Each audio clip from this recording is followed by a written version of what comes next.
के प्रधानमंत्री नरेंद्र मोदी को लेकर बनी बीबीसी की डॉक्यूमेंट्री ने विवाद खड़ा कर दिया है। सरकार ने इस डॉक्यूमेंट्री को झूठ बताकर इस पर बैन लगा दिया है, जिसके बाद विपक्ष इसको लेकर मोदी सरकार पर हमलावर हो गया।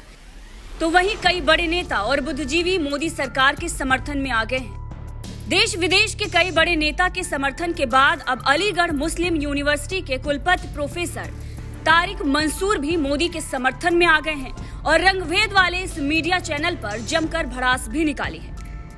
अब जिस तरह से दुनिया भर में प्रधानमंत्री नरेंद्र मोदी को मुस्लिम विरोधी दिखाने के लिए बीबीसी ने प्रोपेगेंडे के तहत इस डॉक्यूमेंट्री को बनाया था, उसकी पोल पट्टी तारिक मंसूर ने खोलकर रख दी है और इसके साथ ही उसे आईना दिखाते हुए ये भी बता दिया है कि मोदी के साथ हिंदुस्तान का मुस्लिम समाज खड़ा हुआ है। तारिक मंसूर ने एक आर्टिकल लिखा है और आर्टिकल लिखते हुए ये बताया है कि एक मुहावरा बेहद फेमस है कि गोरे आदमी का बोझ, जो दुनिया को बेहतर जगह बनाने के लिए सफेद कुलीन पुरुषों द्वारा ली गई जबरन जिम्मेदारी को दिखाता है। लेकिन आज उसी तरह से गोरे मीडिया का बोझ भी चिंताजनक है और पश्चिमी मीडिया की खुद से ली गई जिम्मेदारी उन लोगों पर झूठी और इलॉजिकल प्रवचन बनाने की है जो उनके दुनिया से दूर है या फिर उनके खिलाफ वो पक्षपात करते हैं।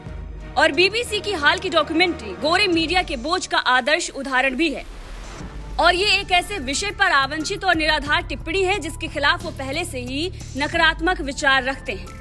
और इसके आगे भी तारिक मंसूर ने लिखा और ये बताया कि दुनिया के सबसे बड़े लोकतंत्र के प्रधानमंत्री को अंधाधुंध निशाना बनाना कई कसौटियों पर खरा नहीं उतरता है।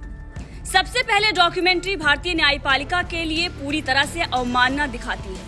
2002 के दंगों के मामले को भारतीय न्यायपालिका के लगभग सभी स्तरों पर सुना गया, उन्हें अलग अलग राज्यों में भी सुना गया। देश के सर्वोच्च अदालत सुप्रीम कोर्ट ने मामले की जांच के लिए एसआईटी का गठन भी किया। नतीजे सबके सामने हैं। उच्च पेशेवर स्तर के पुरुषों और महिलाओं द्वारा गहन न्यायिक और प्रशासनिक निष्कर्षों के बाद नरेंद्र मोदी को क्लीन चिट दे दी गई। विभिन्न समीक्षा याचिकाएं भी अस्थिर पाई गई। वहीं दूसरी ओर सबसे महत्वपूर्ण बात यह है कि बीबीसी के एजेंडे को लोगों की अदालत ने भी समर्थन नहीं दिया है। साल 2014 और 2019 में नरेंद्र मोदी ने देश में शानदार जनादेश हासिल किया है और उससे पहले साल 2002, 2007 और 2012 में गुजरात में शानदार जनादेश हासिल किया है। और ये तब तक संभव नहीं हो सकता जब तक विभिन्न सामाजिक समूहों के लोग किसी नेता और पार्टी के लिए वोट नहीं करते। उनकी संख्या भिन्न हो सकती है, लेकिन प्रवृत्ति को अनदेखा करना कठिन है। इसके साथ ही मुसलमानों, विशेष रूप से महिलाओं के साथ मेरी बातचीत में मैंने 3 तलाक की पुरानी प्रथा को खत्म करने के लिए पीएम नरेंद्र मोदी की बेहद सराहना की है। सरकारी आवास कार्यक्रम के तहत धुआं से मुक्त रसोई सुनिश्चित करने या महिलाओं के नाम पर करोड़ों घरों को पंजीकृत करने जैसी अन्य पहलों को धार्मिक स्पेक्ट्रम में समर्थन मिला है। मुस्लिम महिलाएं कोई अपवाद नहीं है।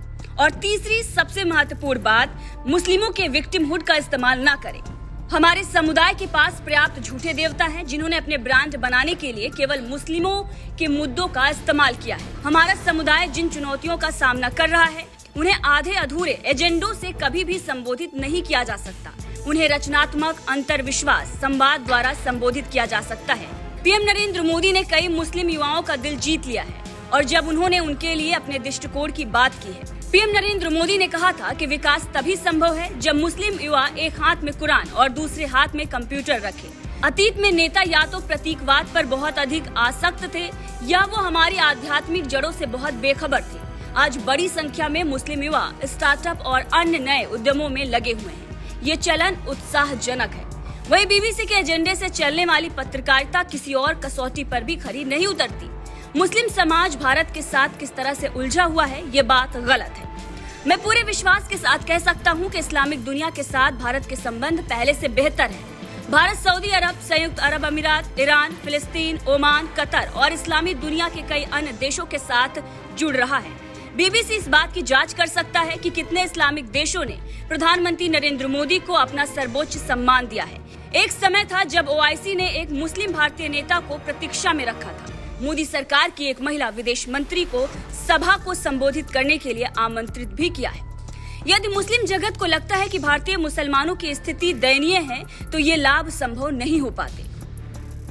इतना ही नहीं, तारिक मंसूर आगे भी लिखते हैं और बीबीसी को जमकर लताड़ते हैं। वो लिखते हैं कि बीबीसी से अपने गोरे मीडिया के बोझ को दूर करने का आग्रह करना चाहता हूँ।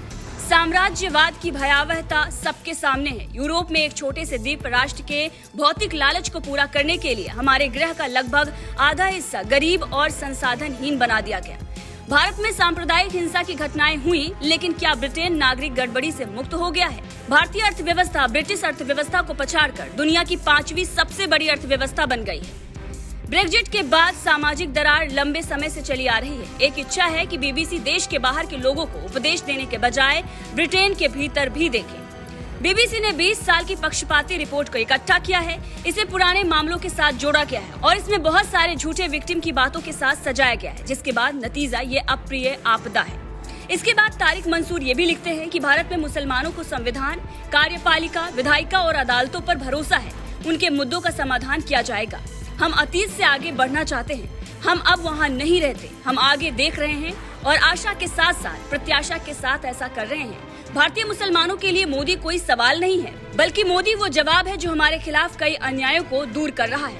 बीबीसी से बेहतर की उम्मीद है, शायद नहीं भी।